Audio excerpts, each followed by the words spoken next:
So you try it tonight. Try it with anything in this world. The unmarried, if you desire to be married, what symbol in the world would imply that you are married? A little band in this Western world, a little band around this finger. Not around any other finger, around this finger. It doesn't have to be the biggest aspidastra in the world. Just a plain little gold ring.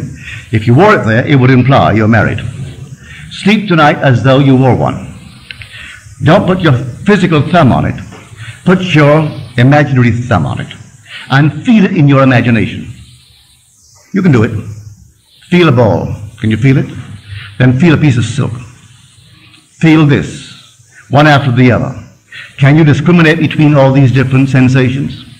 If you can discriminate between this and a tennis ball and a baseball, and a piece of silk, then you can't discriminate between nothings. They must exist, though unseen by your eyes, they still must exist. So if I can discriminate between these unseen objects, these objects, though unseen, must be real. Well, now take that and put it there. But feel when you wear it that you are proud of the one who put it there. You don't have to see what he looks like.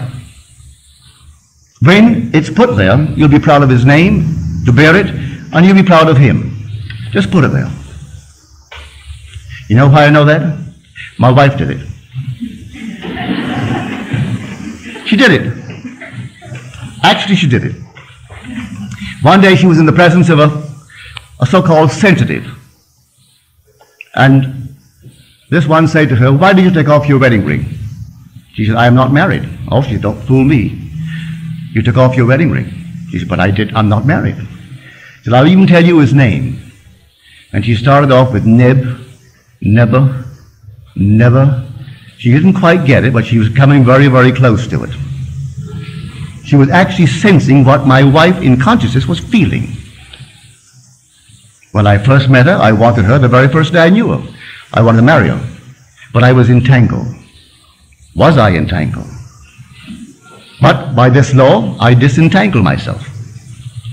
Without hurting anyone, I disengage myself from all these complexities so that I could actually legitimately say, "Will you marry me?" But in the meanwhile, she was wearing the ring. I hadn't yet put it there, but she allowed me to put it there and slept as though I had put it there. So I tell you, unmarried ladies, if you desire to be married, maybe you don't. If you do, that's the way to do it. And it'll come out of the nowhere. You don't have to go and buy anyone or try to meet the right people. Usually when you try to meet the right one, he's always the wrong one. So don't go searching. Those who go searching for love only make manifest their own lovelessness. And the loveless never find love. Only the loving find love, and they never have to seek for it. So you fall in love, you don't have to seek for it. You draw them. They come to you. So here, this is the power of which I speak. The power of the universe, the power that created and sustains the universe, is resident in you as your own wonderful human imagination. That's God.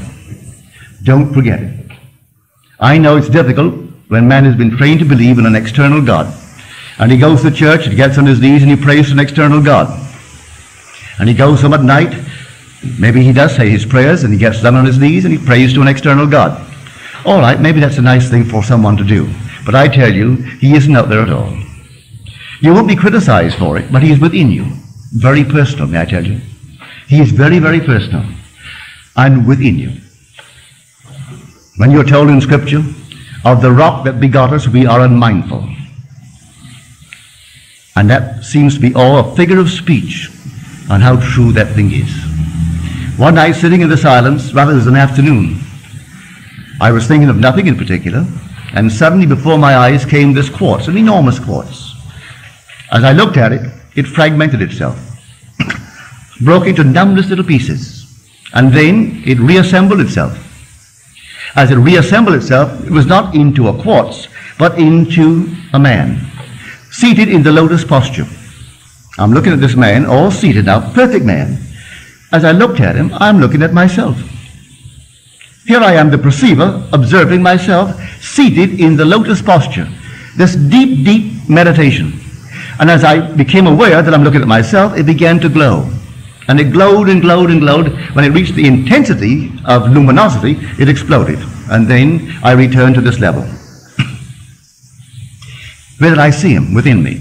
That being is meditating this. This is but a projection of itself in the world. And when he wakes within me, completely wakes, I am he. God actually became me, that I may become God. And he's put me through all the paces, allowing me to make all the mistakes, to make a monster like the thing that I talked about earlier. I made that, and I made a lovely one. And he allows it in his meditation. He is the dreamer in me. And he's dreaming this, and dreaming everything that I dream in this world. And when he awakes, this will cease to be, and I am he. And he is God. So I tell you, go out and try it. Begin tonight. I make you this promise: if you try it faithfully, you will not fail.